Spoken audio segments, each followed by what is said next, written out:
আসসালামু আলাইকুম রহমতুল্লাহি বরাকাতু। আলহামদুলিল্লাহ, সালাতু আসসালামু আলা রাসূলিল্লাহ বাদ। সুপ্রিয় দর্শক শ্রোতা ভাই বোন, দেশ কিংবা প্রবাস যে যেখান থেকে আমাকে দেখছেন, আপনাদের সকলকে সাদর আমন্ত্রণ জানাচ্ছি আমাদের এই অত্যন্ত গুরুত্বপূর্ণ সংক্ষিপ্ত লাইভ অনুষ্ঠানে। প্রিয় দর্শক, আপনারা সবাই ইতোমধ্যে জেনে গেছেন আমাদের এই প্রিয় দেশটিতে দীর্ঘদিন পর্যন্ত যে লুটতরাজ চলে আসছিল, যে নানামুখী অবিচার, বৈষম্য এবং অন্যায় আচরণ চলে আসছিল, সেটার বিরুদ্ধে সর্বস্তরের মানুষ দীর্ঘদিন পর্যন্ত তাদের মধ্যে যে জমে থাকা ক্ষোভ, সেটা তারা প্রকাশ করেছে। ছাত্র জনতার গণ আন্দোলনে ইতিমধ্যে আমরা জানি যে সরকার পতন হয়েছে।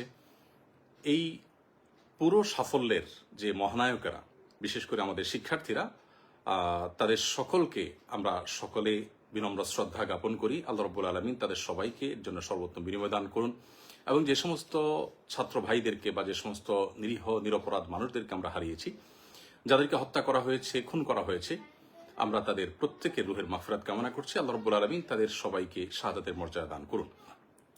প্রিয় দর্শক ভাই বোন, যে বিষয়টিকে আমি শুরুতেই বলতে চাই তা হলো যে বর্তমানে যে আনন্দঘন একটি পরিবেশ চলছে, এই পরিবেশে আমরা দেখতে পাচ্ছি যে অনেক সুযোগ সন্ধানীরা এমন সব কাজ করছে যে এই পুরো অর্জনটাকে ম্লান করে দেওয়ার জন্য সেগুলো যথেষ্ট হতে পারে। তোমাদের থেকে একটি গুরুত্বপূর্ণ বিষয় হলো যে লুটতরাজ চলছে। এমনকি আমরা সোশ্যাল মিডিয়ার কল্যাণে এও দেখলাম যে রাস্তাঘাটের লাইট পর্যন্ত মানুষ খুলে নিয়ে যাচ্ছে। যারা রাস্তাঘাট থেকে লাইট খুলে নিয়ে যাচ্ছে, যা হাতের কাছে পাচ্ছে সেটাকেই তারা ভেঙে নিয়ে যাচ্ছে এবং যেখানে পাচ্ছে সুযোগ সেখানে তারা লুটতরাজ করছে। এরা কখনো এদেশের বন্ধু হতে পারে না, এরা দেশের শত্রু।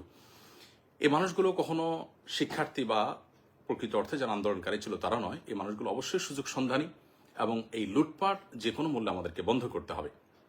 বিধায় যারা যেখানে আছেন, আমি বিশেষ করে মসজিদে যারা আছেন, মসজিদের দায়িত্বশীলদেরকে বিনীতভাবে অনুরোধ করতে চাই, আপনাদের মসজিদ থেকে আপনারা আহ্বান করুন, ডাক দিন, যেন কোনো প্রকার লুটতরাজ, কোনো প্রকার অরাজকতা যেন না চলে। কেউ যেন আইন নিজের হাতে তুলে না নেয়।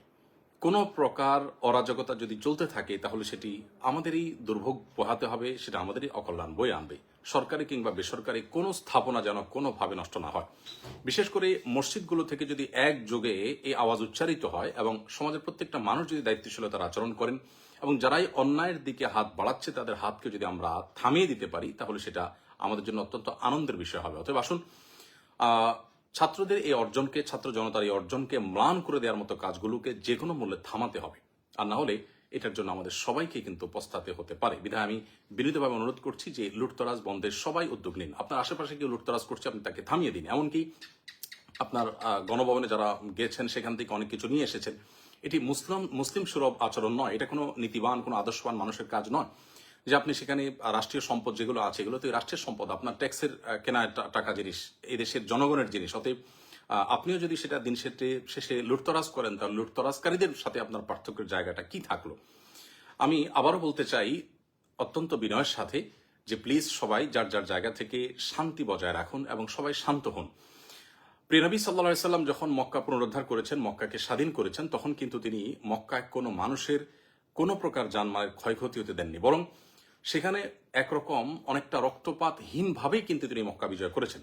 তার সে মক্কা বিজয়ের ইতিহাস আমরা স্মরণ করার চেষ্টা করি এবং মক্কা বিজয়ের সময় তিনি যে বিনয়ের পরিচয় দিয়েছেন, তিনি যে আল্লাহর কৃতজ্ঞতা জ্ঞাপন করেছেন, সেটিকে আমরা স্মরণ করি।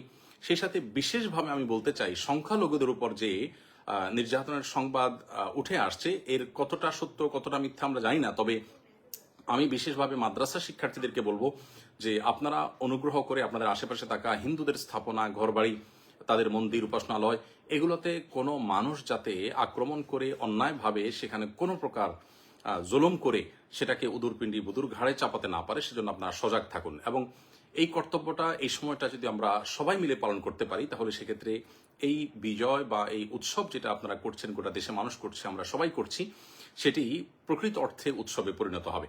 বিধায় কোনো সংখ্যালঘুর উপর যদি নির্যাতন হয়, তাহলে সেক্ষেত্রে যে জুলুমের বিরুদ্ধে আন্দোলন হলো, যেই জুলুমের বিরুদ্ধে এই গণ আন্দোলন হলো, গণ অভ্যুত্থান হলো, আমরা ৭১ দেখিনি, আমরা ২৪ দেখেছি। আমরা এই গণ আন্দোলনের যে সাক্ষী হয়েছি, সেটি প্রকৃত অর্থে সার্থক হবে তখনই যখনই এটাকে সম্পূর্ণরূপে সংখ্যালঘুদের উপর নির্যাতন বন্ধ এবং সকল প্রকার লুটতরাজ বন্ধ করার প্রচেষ্টা আমরা প্রত্যেকটা মানুষ করতে পারবো। আমি আবারও বলছি যে সংখ্যালঘুদের নিরাপত্তা সবাই নিশ্চিত করুন প্লিজ। মসজিদের মাইক থেকে হিন্দু ধর্মাবলম্বীদের ঘর বাড়ি তাদের স্থাপনায় কোনো প্রকার কেউ হাত দিয়ে যদি কোনো কিছু ভাঙতে উদ্যত হয়, আগুন দিতে উদ্যত হয়, কোনো প্রকার অন্যায় আচরণ করতে উদ্যত হয়, তাহলে ইমাম সাহেবের নেতৃত্বে সেই কালো হাত ভেঙে দিন, সেই কালো হাতকে থামান। নবী করিম সাল্লাল্লাহু আলাইহি ওয়াসাল্লাম বলেছেন, উনসুর আখাকা নাসর যালিমান ওয়া মাজলুমা, তোমার ভাই অত্যাচারী হোক আর অত্যাচারিত হোক, সর্বাবস্থায় তুমি তাকে সাহায্য করো। অত্যাচারিত যে তাকে সাহায্য করার অর্থ তো খুবই পরিষ্কার, যিনি অত্যাচারী তাকে সাহায্য করার অর্থ হলো তার অত্যাচার থেকে তার হাতটাকে বন্ধ করে দেওয়া, থামিয়ে দেওয়া, অর্থাৎ তার অত্যাচারকে বন্ধ করার উদ্যোগ নেওয়া। অতএব আসুন প্রতিটা মসজিদের মাইক থেকে সংখ্যালঘুদের রক্ষা, তাদের প্রতি অন্যায় আচরণ যাতে কোনোভাবে না হয় সেগুলো আমরা সতর্ক করি, প্রত্যেকটা মানুষকে সজাগ করি, সবাই যেন চোখ কান খাড়া রাখি এবং সেই সাথে বিশেষভাবে যত প্রকার লুটতরাজ হচ্ছে বা হয়েছে এগুলো যেন বন্ধ হয়। কোনোভাবে রাষ্ট্রীয় কিংবা বেসরকারি কোনো প্রকার স্থাপনায় কেউ যেন কোনোভাবে হাত না দেয়, কোনোভাবে যেন সেটা ভাঙচুর না করে। আমরা আল্লাহকে ভয় করি, দিন শেষে আল্লাহ তাআলার কাছে এগুলোর জন্য জবাবদিহি করতে হবে। সামান্য একটা জিনিস আপনি নিয়ে গেলেন, এর জন্য আপনার জাহান্নামে যেতে হতে পারে। মনে রাখবেন, রাষ্ট্রের সম্পদ এটা কোটি কোটি মানুষের মালিকানাধীন সম্পদ। বিধায় কিয়ামতের ময়দানে এত কোটি মানুষের কাছে আপনি এই দায় কিভাবে পরিশোধ করবেন, এর জবাবদিহি কিভাবে আপনি দিবেন? বিধায় আল্লাহকে ভয় করুন, কোনো প্রকার লুটতরাজ হতে দিবেন না এবং সংখ্যালঘুদের নিরাপত্তা নিশ্চিত করবার জন্য মসজিদের মাইক ব্যবহার করুন, অন্যায়ের বিরুদ্ধে মসজিদের মাইক থেকে আহ্বান করুন, মাদ্রাসার শিক্ষার্থীরা তাদের পাহারাদারি করুন। আবারও বলছি যে প্রিয় নবী সাল্লাল্লাহু আলাইহি ওয়াসাল্লাম মক্কা বিজয়ের পর তিনি কিন্তু কোনো প্রকার আজকের পৃথিবীতে যে বুনো উল্লাস হয়ে থাকে এরকম উল্লাস বা উল্লাসের উন্মাদনা এটি কিন্তু তিনি করেননি। আল্লাহ সুবহানাহু ওয়া তাআলা বলেছেন, ইযা জাআ নাসরুল্লাহি ওয়াল ফাতহু, যখন আল্লাহ সাহায্য এবং বিজয় আসে, ওয়ারাইতান নাস ইয়াদখুলুনা ফি দীনিল্লাহি আফওয়াজা, এবং আপনি দেখবেন লোক দলে দলে আল্লাহর দ্বীনে প্রবেশ করছে, অনুগত হচ্ছে, তখন ফাসাব্বিহ বিহামদি রাব্বিকা ওয়াস্তাগফিরহু, আল্লাহ তাআলার তাসবিহ মাখা প্রশংসা আপনি জ্ঞাপন করুন এবং আল্লাহ তাআলার কাছে ইস্তেগফার এবং ক্ষমা প্রার্থনা করুন। একজন মুসলিম বিজয়ের আনন্দে আল্লাহর শুকরিয়া আদায় করবে, বিনয় অবনত হবে এবং নিজেদের কোনো ভুল ত্রুটি হয়ে থাকলে তার জন্য আল্লাহর কাছে ক্ষমা প্রার্থনা করবে। দম্ভ বা অহংকার তারা দেখাবে না। যারা দম্ভ দেখিয়েছে, অহংকার করেছে, তাদের অহংকার এবং দম্ভ কিভাবে চূর্ণ হয়েছে আমরা দেখেছি। আমরাও যদি একই কাজ করি তাহলে একই পরিণতি আমাদেরকে বরণ করতে হবে। যারা জুলুম করেছে, লুটতরাজ করেছে, অবিচার করেছে, বৈষম্য করেছে, সেগুলোর পরিণতি আমরা দেখতে পেয়েছি। আমরাও যদি একই কাজ করি বা আপনারাও যদি সাধারণ মানুষও যদি একই কাজ করেন তাহলে একই পরিণতি আমাদেরকে বরণ করতে হবে। আল্লাহর ভয় আমরা অন্তরে জাগ্রত রাখি।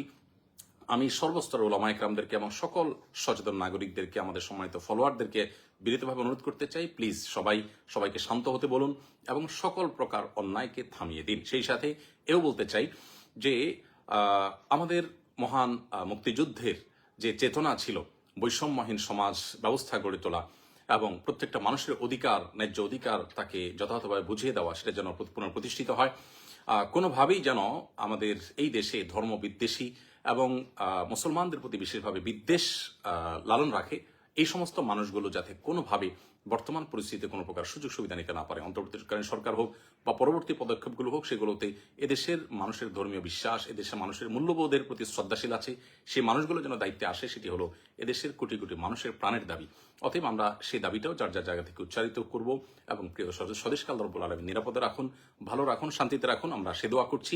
আবারও বলছি, সকল প্রকার লুটতরাজ, সংখ্যালঘুদের আক্রমণের বিরুদ্ধে আমাদের প্রত্যেককে জিহাদ ঘোষণা করতে হবে এবং প্রত্যেককে সংখ্যালঘুদের নিরাপত্তার বিষয়টির জন্য বিশেষভাবে কাজ করতে হবে এবং সকল অন্যায়কে বন্ধ করবার জন্য সামাজিকভাবে আমরা সম্মিলিত উদ্যোগ গ্রহণ করতে হবে। মসজিদের মাইকগুলো সচল হয়ে যাক, মাদ্রাসাগুলোর ছাত্ররা সক্রিয় হয়ে যাক, সকল প্রকার স্কুল কলেজের শিক্ষার্থী সহ সকল শান্তিময় মানুষ সক্রিয় হয়ে যান এবং সকল প্রকার অন্যায়কে থামিয়ে দিন। আল্লাহ তাআলা আমাদের সকলকে তৌফিক দান করুন। জাযাকুমুল্লাহ খাইর।